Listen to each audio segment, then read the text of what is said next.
How's it going, guys?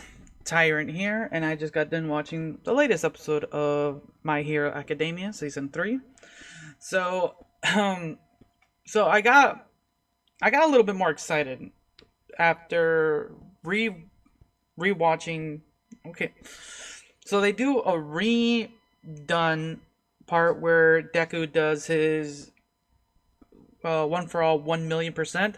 When I first saw it in last week's episode, in the last episode, it didn't feel exciting like what was I hoping to be. I think the recap version for me felt a little bit more intense. It was I don't know. Even though it was similar, it just felt more intense, and I got a little bit more excited the second time around.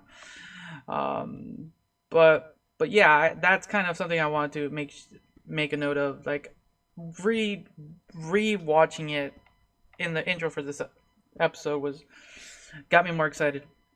So now Deku is kind of like beat up, like really beat up, and but he still has to protect Kota. He has to go relay this information, and that's what he does in this episode. And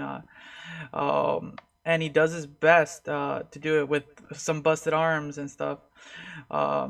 And he was able to relay it. We get some interesting things. We get some background on some of the villains and their powers. We learn some of the what is it motives, what's happening, some of the powers. It's really interesting, and we get to see some of the other students fight, and that's what's fun about this episode. um so what to talk about, really? It's kind of hard because seeing Deku and Kota talk, that was good. It was something that needed to happen. And good. He then was able to talk to Eraserhead.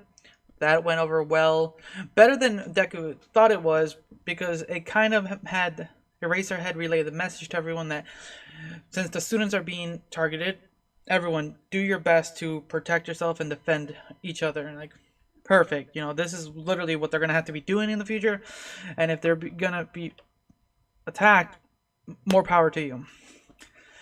But then like Deku tells everyone that Bakugo is being targeted, and he's like, at this point, like, dude, you have to stand back, and they're after you.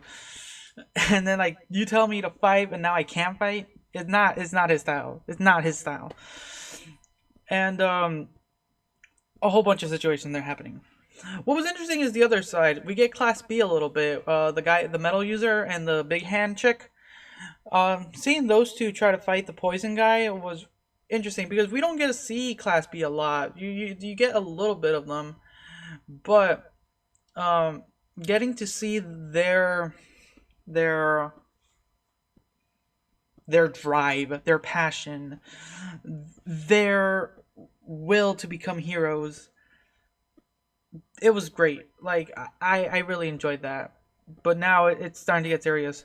There's other one note that I want to like point out is that while the Pussycats are fighting those two villains, the lizard person and that person who had that weird stick shit, um, the stick person was trying to kill Deku, but the lizard guy stopped him because because of the philosophy of Stain, and Deku's been recognized as a hero by Stain, so he's kind of someone that is to survive. It's interesting because there's this weird philosophical thing happening with some of the people who believe in what Stain stands for. So does that mean that these villains won't hurt Deku? Or the ones that fully realize Deku's I mean not Deku's Stain's like philosophy.